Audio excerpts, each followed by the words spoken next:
আপনি লুট করবেন বাংলাদেশ ব্যাংক জানবে না, এটা হয় না। প্রত্যেকটি ইনস্টিটিউশনকে লোকাল পাবলিকের কাছে অ্যাকাউন্টেবল করতে হবে। স্বৈর শাসনের আমলে 15 বছর ব্যাংক লুট করে সাফা হয়ে গেছে আমাদের প্রাইভেট ব্যাংকগুলো।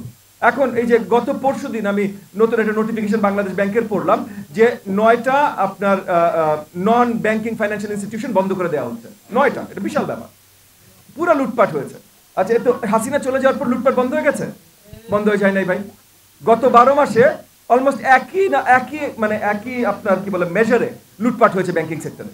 তাহলে কিভাবে হলো? তাহলে সব দোষ হাসিনার প্রচুর দোষ আছে, বাট আমি বলছি যে এগুলো আমাদের ইনস্টিটিউশনাল অবক্ষয়। এই ক্ষয়গুলো হাসিনার আমলে সবচেয়ে বেশি হয়েছে। কিন্তু প্রবলেমটা হলো যে এই ইনস্টিটিউশনাল জবাবদিহিতা নাই। যেমন মনে করেন ব্যাংকের কথা যদি চিন্তা করেন, কোনো এক ব্যাংক থেকে, প্রাইভেট ব্যাংক হোক পাবলিক ব্যাংক হোক, আপনি একটা টাকা লুট করতে চান, সেটার জন্য বাংলাদেশ ব্যাংকের নজরদারি থাকে। আপনি লুট করবেন বাংলাদেশ ব্যাংক জানবে না, এটা হয় না। সো এই পর্যন্ত হাসিনার আমলে যে 15 বছর লুটতরাজ হয়েছে বাংলাদেশ ব্যাংক জানতো। কিন্তু বাংলাদেশ ব্যাংকে যারা যেই অফিসার ক্লাস, যাদের দায়িত্ব এগুলো দেখা, এগুলোর উপরে নিয়ন্ত্রণ করা, তাদের কাউকে কোনো খবরের কাগজেও দেখেছেন তাদের নাম এসছে, তাদের নামে মামলা হয়েছে? দেখেছেন কেউ? দেখেন নাই ভাই।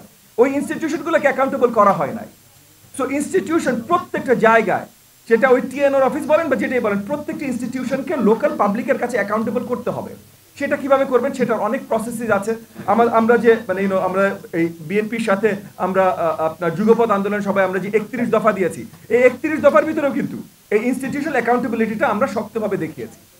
একই সাথে সরকার যে নির্বাচিত যারা প্রতিনিধি, তাদেরও অ্যাকাউন্টেবিলিটি থাকতে হবে।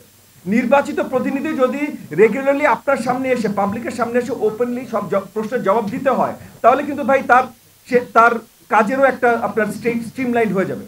সে সবকিছু লুকাইতে পারবে না, তো আপনার সামনে ওপেনলি তার কথা বলতে হবে। সো এই যে এই অ্যাকাউন্টেবিলিটিগুলো যদি আমরা আনা শুরু করি, এবং ইনস্টিটিউশনে যারা দায়িত্বরত আছে তাদেরকে যদি আমরা অ্যাকাউন্টেবল বানানো শুরু করি, তাহলে আরো অনেক ভালোভাবে এই প্রশ্নগুলোর উত্তরের দিকে আমরা আসতে শুরু করতে পারবো।